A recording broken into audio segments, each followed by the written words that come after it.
Hi, I'm Nick, and I like comics. And I'm Adam, and I know comics. Welcome to another episode of Adam and Nick Spoil Some Comics, where we spoil some comics. Today, we are talking about Batman and Robin Eternal number 15 and All New X-Men number 3.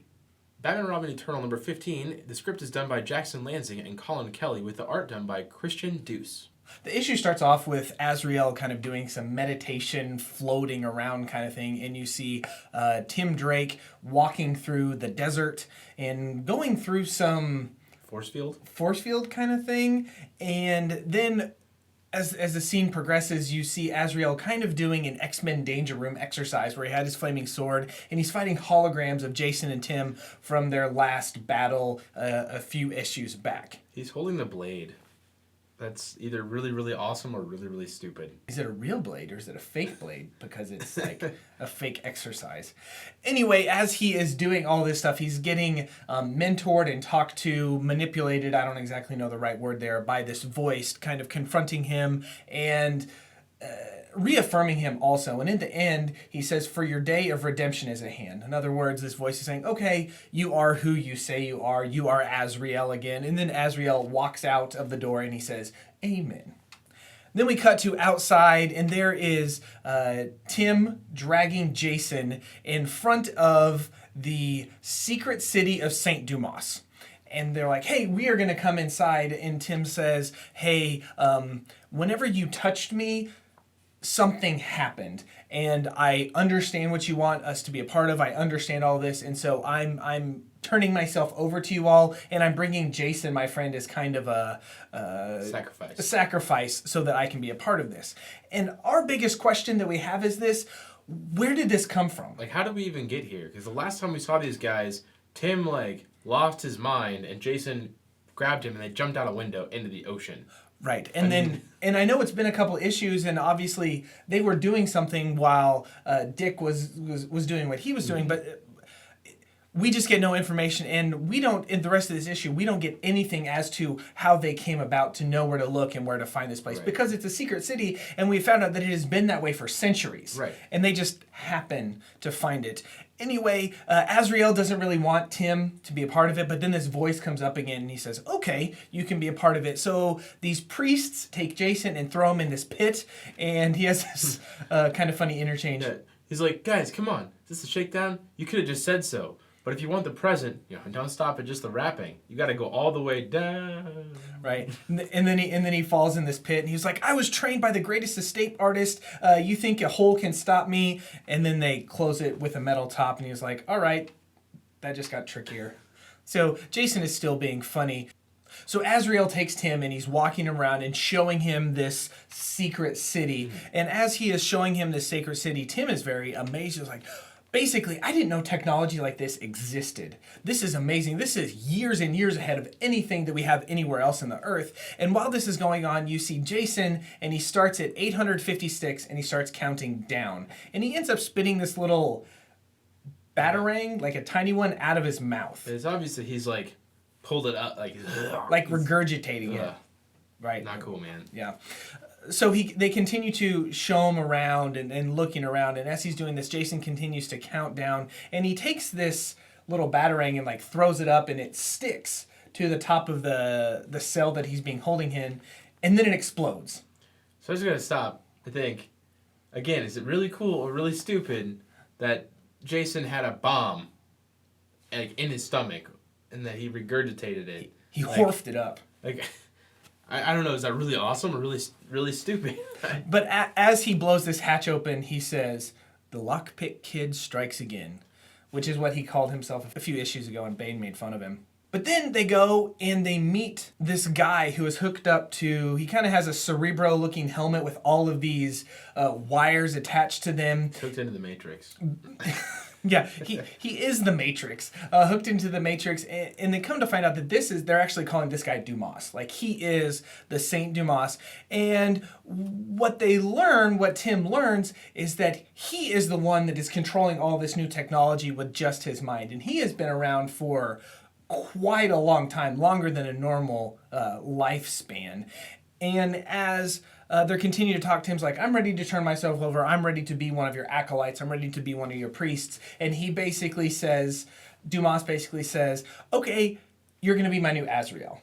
And Azrael says, them's fighting words. Basically whips out his fire sword, and he's like, I need a chance to redeem myself. I know this guy beat me, but I need a chance to redeem myself. He argues and says, I'm not unworthy. I am the wrath of the Order, and that he wants them to prove it by making them fight.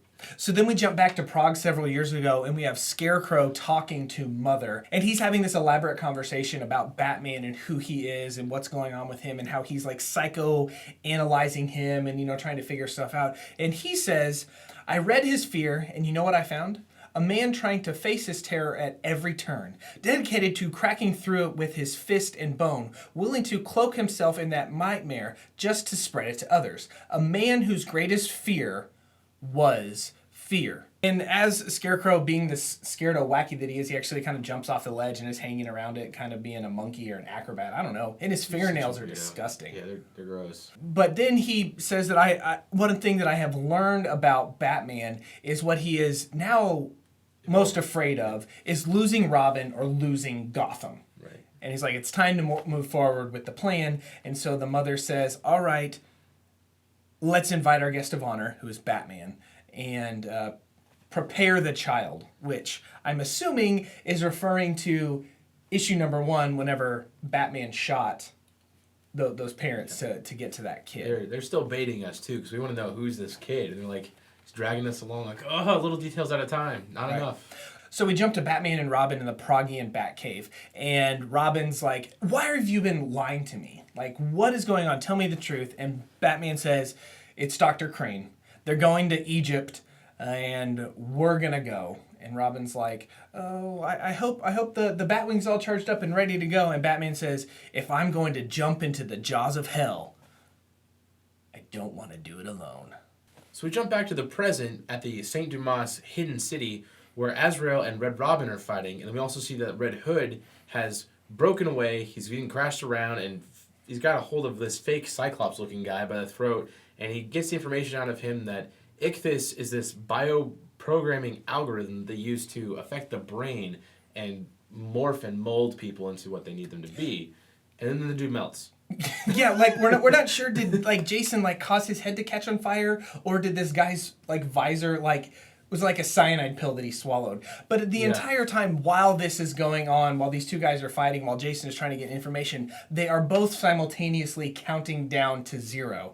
And whenever Red Robin says 3, 2, 1, he throws this bomb up in the air, and it explodes, and Azrael gets like locked in carbonite. Actually, he's holding up his flaming sword like stuck in concrete. After Azrael gets locked in concrete, Tim is saying, hey, my partner has just robbed you blind. And then Dumas starts talking about Project Ichthus. And then Azrael says, I am Azrael. I am the host of the Angel of Death, wrath of my order. Poor guy's in total denial. And Tim says, no, your name is John Paul Valley, and you're just a product of the mother's process. And then Dumas says, a process about which he remembers nothing. I do not let him. So St. Dumas levitates Tim and then throws him to the ground. They're having this fight, which I guess we're just supposed to kind of go with. I mean, it just doesn't really... it doesn't really make sense, but it's comics, And then Dumas says, Azrael is nothing more than technology and willpower. An angel made by man, woman, to serve our ends. But he believed himself to be more, which was enough, until you. Since Santa Priscina, our Azrael has needed adjustments. When left too long alone, his faith weakens. You broke him with doubt, and now he must be discarded. You will die with him. So in other words, because of Project Ichthus, Azrael was made and shaped to be this certain person, to remember certain things, not remember certain things, and to think that he was something that he wasn't. But when he had his confrontation with Jason and Tim, that totally messed him up. And I'm assuming it really messed him up whenever he saw his picture in that computer. Right. And he was like, who is this guy? It looks like me, but that's not me. As Jason tries to get out of the city, I guess, he grabs his head and something is happening to him. We are assuming that it has to do with this Project Ichthus thing. And he transforms into young Robin. And we see this laughter with this font that is associated with the Joker. and he's holding a crowbar, and he says, "This is going to hurt you a lot more than it does me." Obviously referring to the fact whenever the Joker killed Jason. And then the issue ends. So I think that, in general, the St. Dumas aspect of this story feels really unnecessary right now. I'm hoping it unfolds to be something else later, like part of the big reveal for whatever the finale is. But it kind of feels like a tangent that really doesn't add up to anything, right now anyway. And so because of that, as much as I enjoy, and I kind of prefer like Jason Todd and Tim Drake's conversations and the jokes and that side of this whole story, what they're doing feels very unnecessary. That being said, I really don't care for Azrael's ponytail business. I don't know, it's really weird. But a lot of it, like Kyle, who we had on the show a few weeks back, as he mentioned, a lot of this religious totems and the science and stuff just doesn't mesh very well, and I feel that too. But the art still delivered it. It was still fun to read and fun to look at, but it just felt kind of strange. That being said, I'm hoping that it all leads to a good finale, but this issue to me felt kind of weak because I'm kind of confused with what's going on. The beginning of it felt very abrupt, that they just dropped us in here and we don't really know why. Because again, last we saw, Tim was the one who was messed up and Jason was dragging him around, and they reversed it with no explanation. So with all that being said, I'd probably give this one, I would still say a solid 2. I mean, it's obviously driving home. But a solid 2 Robin symbols out of 5. I would give this issue a 3 out of 5 Batman symbols, and here are the few reasons why. 1, I really didn't like it that they just started off, like you were just saying, just there, they had found this place. How did they find it? What was going on? And it seems that, I'm sure that they'll tie it back in, but whenever Azrael touched him, he had this religious experience, this awakening inside of him. And maybe that's how he ended up finding this place. Maybe that has something to do with it, which is plausible. But yet, he kind of mentioned it like, "Oh, whenever you touched me, that's why, I brought him here." But I would have liked to have seen more of that. Like, really, what really happened to him? Did something happen to him? I mean, it crippled Bane. Right. That same thing. And this, it just felt a little off, a little weird. Throughout this entire series, my favorite thing has been in the past with Batman and Robin. This didn't have a whole lot of that, just a little conversation. Hey, we're going to Egypt. So I'm glad we're kind of getting to the point of where the whole thing started, get us back there. But again, I think my initial read, I liked it a whole lot more than I did kind of coming through and talking about this. But again, we know it's going somewhere. We know it's going to be somewhere awesome. But for right now, this issue was a little down a little bit. So we give this one a 5 out of 10 overall. We now turn our attention to All New X-Men number 3, written by Dennis Hopeless, with art by Mark Bagley. So the issue opens up with the young X-Men here leaving the pizza place where they just destroyed it, thanks to our little buddy Pickles. Pickles! Pickles the Bamf. And they're quoting Logan, the original Wolverine, and saying, "Logan used to say, there's only 2 ways to capture a Bamf, chocolate or whiskey, and the filthy little gremlins aren't getting any whiskey." So as they're joking and talking about the mess they just made in the pizza place, they see a bunch of police cars, a lot of police cars driving by. So the story cuts back over to Young Cyclops and the ghosts of Cyclops with what's left of a prison with a bunch of poor security guards and cops, whatever, stuck to walls with goop. Yeah. I think my only complaint about this issue is this scene.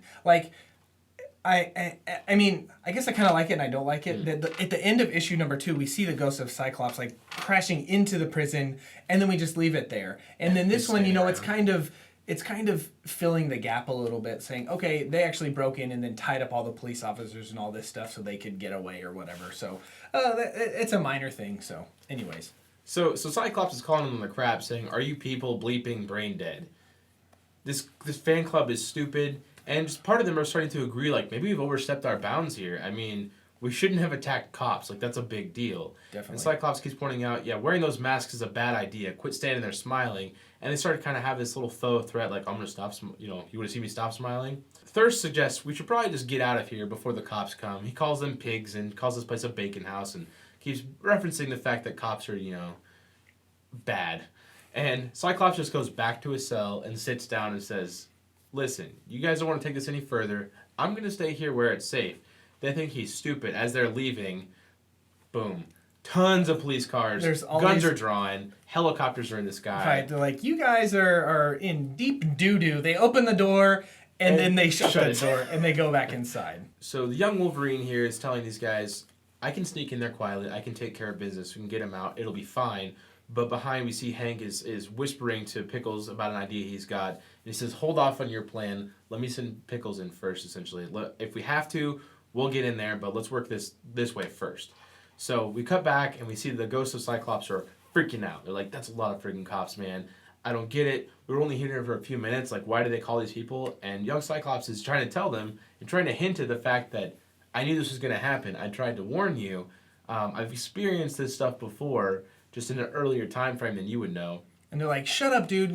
Quit talking. You don't know anything. And he keeps saying, hey, if you want to be okay, if you want to be safe, what you all need to do is lay down on the ground, put your hands behind your back, and let the police officers do their job, and you guys need to be arrested. Because if you don't, somebody is going to get hurt, because you are mutants and they are humans, and they do not go together. And very quickly, although at the beginning of the issue, Thirst was kind of almost defending Cyclops to these guys, he then turns on him and says, you're just a coward. After he vomits on him. Of course. Vomits gross water. And he calls him a cowardly, know-it-all pile of crap.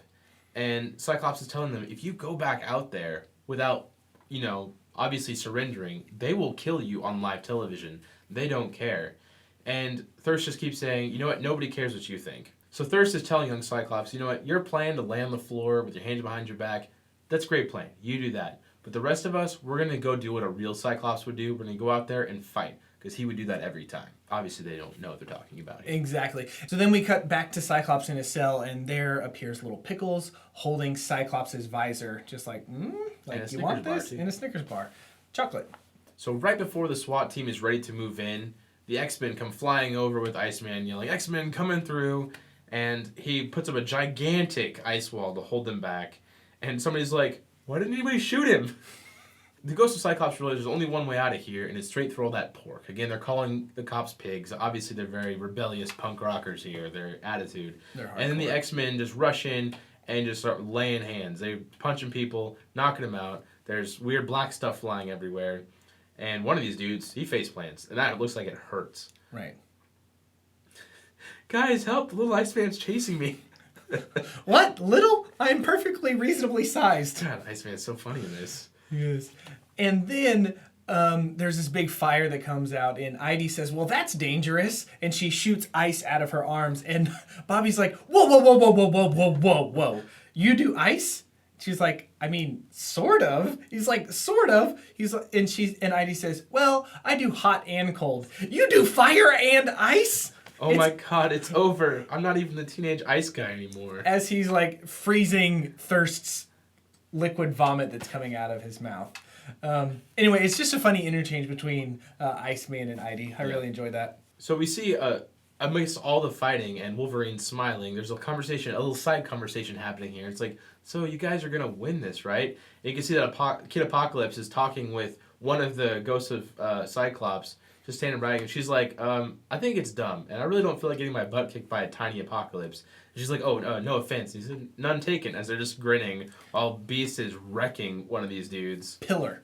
And as Beast throws Pillar through the wall, it breaks the ice fortress that Bobby had built, and they're like, walls down, let's move in. And the police officers are like, all right, hands up in the air. So all of the X-Men throw their hands up in the air. And one of the, I think it's Pillar, one of the Ghost of Cyclops guys, he's like, we're not going to surrender. And you guys are going to pay for everything that you did. And he starts like causing a ruckus and jumping out. And they're getting ready to unload flames on all of these guys. And then, kazat! Cyclops shoots his forced optical beams out of his eyes and kind of saves the day. And then he makes a really cool speech. I know what you're thinking. I know how this looks. I know the last thing anyone wants to do after everything is listen to Cyclops give another speech. Myself included. Public speaking makes my palms sweat. See, I'm not that other Cyclops. I didn't do what he did. Neither did these ghosts of Cyclops. They're just dumb kids. We're all just dumb kids. We've made mistakes. Obviously, we should be held accountable.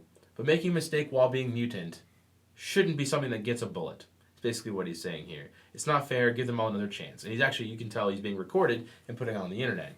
and it gets 600,000 views very quickly. It's obvious that because of his speech, they let him go, and we can see they've retrieved the nerd wagon, and they've been given apparently the Harry Potter wagon, right, of sorts, right. Right. And they owe the library a bunch of fees now because they had to break it out because they bamfed it in, so Right. that, but then they actually had to tear down a wall, so they have to pay all this money to fix it. And Bobby and Hank and Scott have this conversation about how, hey, I'm so glad that you let me, back in here. How, you really saw me get my head screwed on straight, basically.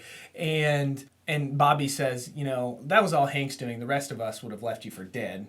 Joking. And Hank's like, oh, Bobby just jokes. And he's like, that's how you know that he loves you, is, by joking and all that stuff. So then when they wonder, like, where should we head next? So they said, well, we can go anywhere as long as it's outside of Illinois, because they've given us exactly 6 hours to leave and we really can't come back. The scene cuts over to that stuff being shown on television at a bar, and we see a very drunken individual with a long tongue getting upset and saying, Scott Summers must die. And it looks like a very inebriated Toad is not happy with Scott Summers. Real quick, overall, I love this issue. I mean, 3 issues in, and Dennis Hopeless has written 3 solid issues. Loving this arc. I liked how they're kind of reforming this team and all this stuff, the inner dynamics. I absolutely love the interchange between Bobby and Heidi. That hot, cold, you could do both. Why am I even here? Kind of thing. Again, just the humor of it, the emotion of it, the angsty teenager stuff, and the I want to do good, but I don't know how to do good, and, all this stuff. And even these Ghosts of Cyclops, how they are super troubled and want to do what they're supposed to do, but they just go about it all the wrong way, right. Which is probably being a teenager in a nutshell, right? Pretty much. Wanting to do the right thing, but you just don't know how to do it, so you end up doing something really stupid. So I'm going to go ahead and give this one a 4.5 out of 5 yellow X-Men symbols. I'm going to say I really, really enjoyed this issue. Dennis Hopeless is a solid writer. Mark Bagley's art in it. He sells it well. And it's a lot of fun, and yet all the serious stuff is happening, but we can still laugh about it. I really enjoy the fact that Young Cyclops is given the chance to stand up and be a really good hero since the last couple issues for himself. He's been trying to figure out what's the right path, and I think that he kind of realized that now, that he needs to be the leader that he was meant to be, just not the leader that the older version of him has turned out to be. Right. That being said, all good stuff. As always, I don't have a lot to say when it's great because it's just great. And this is probably compared to other issues I've read lately, I want to put this one pretty high. Everything is subjective, but I would give this one a solid 4 out of 5, which is one of the highest I've given any issues we've reviewed so far. So I really enjoyed this 4 out of 5 red X-Men symbols. All right. So we give this one a 8.5 out of 10 total. So go ahead and check out All New X-Men by Dennis Hopeless. You will not regret it. What do you think of these issues? Have you been reading All New X-Men? Have you been reading Batman and Robin and Turtle? What do you think? Please let us know in the comments below. Give us a thumbs up or a thumbs down. I don't care. Just interact with us. We want to see what you have to say. Absolutely. We've gotten some pretty good comments on our last few videos. We like to converse with you guys, even argue a little bit if we have to. We don't mind it. That's what, comic book nerds do. And don't forget, we've got Instagram. You can always follow us on Twitter. And we've got a guy running our Facebook now to help us out since we're not as good at the Facebook stuff. Drew from the Gotham Central podcast has volunteered to help us out with that. So if you talk to a guy on Facebook and it says Drew and you're like, who's Drew? And it doesn't look like us, that would be who you're talking to. So again, follow us on any of those things, and we'll see you next time. Okay, do it.